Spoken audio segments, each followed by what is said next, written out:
നമസ്കാരം. കേരളക്കരയാകെ പിടിച്ചുകുലുക്കിയ സംഭവമായിരുന്നു കൊച്ചിയിൽ നടി ആക്രമിക്കപ്പെട്ട കേസ്. ജനപ്രിയ നായകനായി തിളങ്ങി നിൽക്കുന്ന വേളയിലായിരുന്നു നടി ആക്രമിക്കപ്പെട്ട കേസ് പുറത്തുവരുന്നത്. ദിലീപിന്റെ പേരും ഉയർന്നു കേട്ടതോടെ നടനെ അനുകൂലിക്കുന്നവരും പ്രതികൂലിക്കുന്നവരും രംഗത്തെത്തിയിരുന്നു. 2017 ഫെബ്രുവരി 17 തൃശൂരിൽ നിന്ന് കൊച്ചിയിലേക്കുള്ള യാത്രയ്ക്കിടെ നടി ആക്രമിക്കപ്പെട്ടത്. കൊട്ടേഷൻ സംഘങ്ങൾ ആദ്യം പിടിയിലായ കേസിൽ മാസങ്ങൾ പിന്നിട്ടപ്പോഴാണ് ദിലീപിന്റെ പേര് ഉയർന്നു കേട്ടത്. പിന്നാലെ നടന്റെ അറസ്റ്റും രേഖപ്പെടുത്തിയിരുന്നു. പലരും പരസ്യമായി തന്നെയാണ് നടനൊപ്പം നിന്നത്. ചിലരാകട്ടെ ദിലീപിനെ എതിർത്തുകൊണ്ടാണ് നിന്നിരുന്നത്. ഇതിലൊന്നും അഭിപ്രായം പറയാതെ നിന്നവരും ഏറെയുണ്ട്. ഇപ്പോൾ കേസിലെ വിചാരണ നടപടികൾ അവസാന ഘട്ടത്തിലേക്ക് കടന്നിരിക്കുകയാണ്. ഇപ്പോഴത്തെ കേസ് അന്തിമഘട്ടത്തിലേക്ക് നിൽക്കുന്ന വേളയിൽ ദിലീപിനെ വീണ്ടും പിന്തുണച്ച് രംഗത്തെത്തിയിരിക്കുകയാണ് നടൻ മഹേഷ്. കേസിന്റെ തുടക്കം മുതൽ ചാനൽ ചർച്ചകളിൽ ദിലീപിന് വേണ്ടി നിരന്തരം വാദിക്കുന്നയാളാണ് മഹേഷ്. ദിലീപിനെ പിന്തുണയ്ക്കാനുള്ള കാരണത്തെക്കുറിച്ചും മഹേഷ് സംസാരിച്ചു. ഒരു യൂട്യൂബ് ചാനൽ നൽകിയ അഭിമുഖത്തിൽ സംസാരിക്കുകയായിരുന്നു നടൻ. ദിലീപിനെ എനിക്ക് അധികം അറിയില്ല. ദിലീപിന്റെ സിനിമകളിൽ പോലും എന്നെ വിളിക്കാറില്ലല്ലോ. വേറൊന്നും കൊണ്ടല്ല, അദ്ദേഹത്തെ എനിക്ക് അത്രയേ പരിചയമുള്ളൂ. ചക്കരമുത്തിൽ ഞാനും അദ്ദേഹവും തമ്മിൽ കോമ്പിനേഷൻ ഒന്നുമില്ല. താൻ ഈ കേസിൽ ദിലീപിന് അനുകൂലമായി നിലപാടെടുക്കാൻ കാരണമുണ്ടെന്നും മഹേഷ് പറയുന്നുണ്ട്.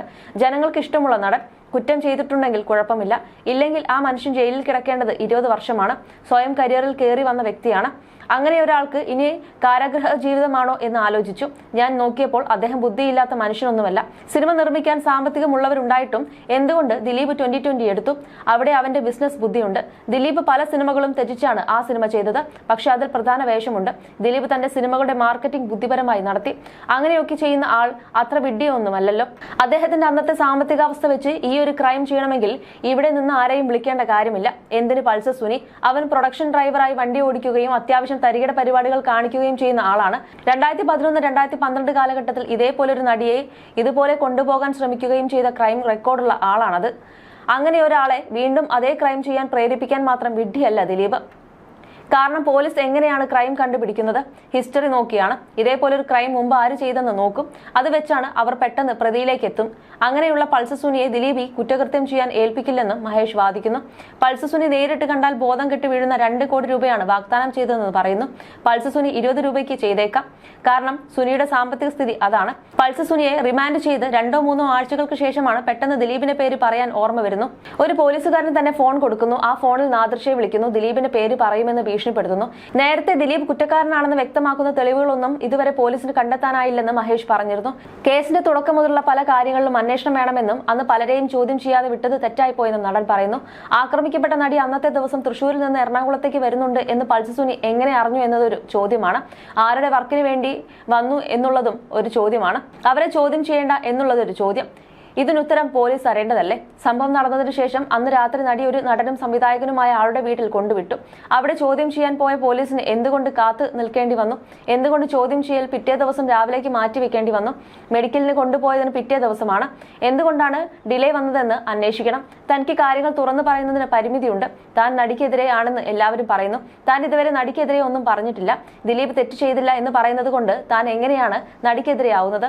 റൂട്ട് മുതലുള്ള കാര്യങ്ങൾ അന്വേഷിച്ചാൽ അന്ന് പലരെയും ചോദ്യം ചെയ്യാതെ വിട്ടത് തെറ്റായി പോയെന്ന് പോലീസിന് മനസ്സിലാകും. ദിലീപിനെ കൊടുക്കാൻ വേണ്ടി പോലീസ് ശ്രമിക്കുകയാണ്. ഇത് പോലീസിന്റെ അഭിമാന പ്രശ്നമായി മാറിയിരിക്കുകയാണ്. കോടതിയെയും സമ്മർദ്ദത്തിലാക്കിയിരിക്കുകയാണ്.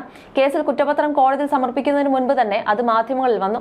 അതിൽ ആരാണ് തെറ്റുകാരൻ? സാമ്പത്തികമായി മൂക്കുകുത്തിയ ഒരു പ്രധാനപ്പെട്ട ചാനൽ വഴിയാണ് കഴിഞ്ഞ 5-6 മാസമായി തുടർച്ചയായി ചർച്ച ചെയ്തുകൊണ്ടിരിക്കുന്നത്. ആ ചാനലിനെ എങ്ങനെയാണ് ഓരോരോ കാര്യങ്ങൾ ലഭിക്കുന്നത്?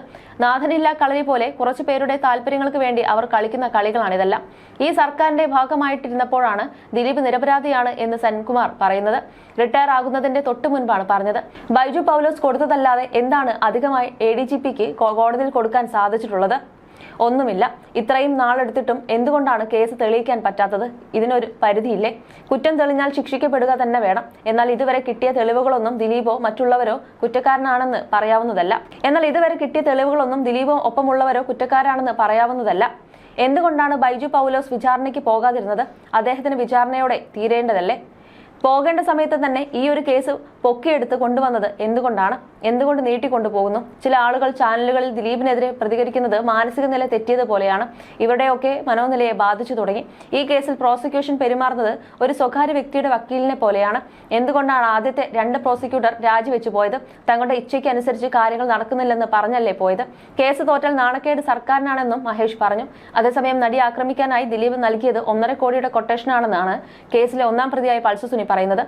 ഇനി തനിക്ക് 80 ലക്ഷം രൂപയോളം കിട്ടാനുണ്ടെന്ന് പൾസർ സുനി അവകാശപ്പെടുന്നു. ഒരു TV ചാനൽ നടത്തിയ സ്റ്റിംഗ് ഓപ്പറേഷനിലാണ് സുനിയുടെ വെളിപ്പെടുത്തൽ. ഒളിക്യാമറ ഓപ്പറേഷനാണെന്നാണ് ചാനൽ വ്യക്തമാക്കിയത്. എന്നാൽ ഈ വാദം പൂർണ്ണമായി തള്ളുന്നുണ്ട്. എന്തുകൊണ്ടാണ് ദിലീപ് ഇത്തരം ഒരു കൊട്ടേഷനിലേക്ക് നീങ്ങിയതെന്നും മാധ്യമപ്രവർത്തകരോട് പൾസർ സുനി പറയുന്നുണ്ട്. അതോടൊപ്പം തന്നെ കേസിൽ നിർണായക തെളിവായി മാറിയേക്കാവുന്ന ദൃശ്യങ്ങൾ പകർത്തിയ മൊബൈൽ ഫോണും മെമ്മറി കാർഡും സുരക്ഷിതമായിരിക്കുന്നുണ്ടെന്നും അദ്ദേഹം വ്യക്തമാക്കി. എന്നാൽ അത് എവിടെയാണെന്ന് തുറന്നു പറയാൻ പൾസർ സുനി തയ്യാറായില്ല. മെമ്മറി കാർഡിലെ ദൃശ്യങ്ങളുടെ ഒന്നിലേറെ പകർപ്പുകൾ എടുത്തിട്ടുണ്ടെന്ന നിർണായക വെളിപ്പെടുത്തലും ഒന്നാം പ്രതി നടത്തുന്നുണ്ട്. പകർപ്പുകൾ പോലീസിന്റെ കൈവശമുണ്ടെങ്കിലും യഥാർത്ഥ മെമ്മറി കാർഡ് കണ്ടെത്താൻ പോലീസിന് സാധിച്ചിരുന്നില്ല. വിചാരണ അവസാന ഘട്ടത്തിൽ എത്തി നിൽക്കുന്ന സാഹചര്യത്തിൽ പൾസർ സുനിയുടെ വെളിപ്പെടുത്തൽ പ്രോസിക്യൂഷന് സഹായകരമാകുന്ന തെളിവായി മാറുമെന്നാണ് പ്രതീക്ഷിക്കുന്നത്. തന്നെ ആക്രമിക്കരുതെന്ന് നടി കരഞ്ഞു പറഞ്ഞിരുന്നുവെന്ന വെളിപ്പെടുത്തലും സുനിയുടെ ഭാഗത്തു നിന്നും ഉണ്ടായിട്ടുണ്ട്.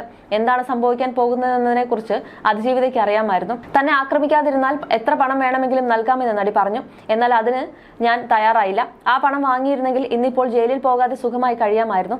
എന്നാൽ അതിലും വലിയ ഓഫർ കൊട്ടേഷൻ നൽകിയവർ തന്നു. സ്വാഭാവികമായി ദൃശ്യങ്ങൾ എടുക്കാൻ സമ്മതിച്ചില്ലെങ്കിൽ ഫ്ളാറ്റിൽ കൊണ്ടുപോയി കൂട്ടബലാത്സംഗം ചെയ്യുമെന്ന് ഭീഷണിപ്പെടുത്തിയതായും പൾസർ സുനി പറയുന്നു. നടിയെ ബലാത്സംഗം ചെയ്യാൻ 1.5 കോടിയുടെ കൊട്ടേഷനാണ് ദിലീപ് നൽകിയത്.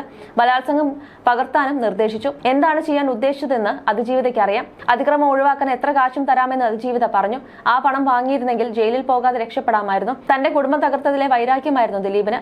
അക്രമം നടക്കുമ്പോൾ ഞാൻ ദിലീപിന്റെ നിരീക്ഷണത്തിലായിരുന്നു. ഏതാണ്ട് 2 മണിക്കൂർ നേരമാണ് നടിയെ മാനസികമായും ശാരീരികമായും ഉപദ്രവിച്ചത്. പലതവണ ആക്രമിച്ച ദൃശ്യങ്ങൾ പകർത്തി. ബലാത്സംഗത്തിലൂടെ അതിജീവിതയെ പൂട്ടുകയായിരുന്നു ലക്ഷ്യമെന്നുമാണ് പൾസർ സുനി വെളിപ്പെടുത്തിയിരിക്കുന്നത്. 2017 കൊച്ചിയിൽ നടി ആക്രമിക്കപ്പെട്ട സംഭവം നടക്കുന്നത്. എന്നാൽ ഈ 2017 മുമ്പും സമാനമായ രീതിയിലുള്ള കൃത്യം ചെയ്തിട്ടുണ്ടെന്നാണ് പൾസർ സുനി പറയുന്നത്. എന്നാൽ അവർ ആരും കേസിന് പോയില്ല. എല്ലാം ഒത്തുതീർപ്പിലെത്തുകയായിരുന്നു.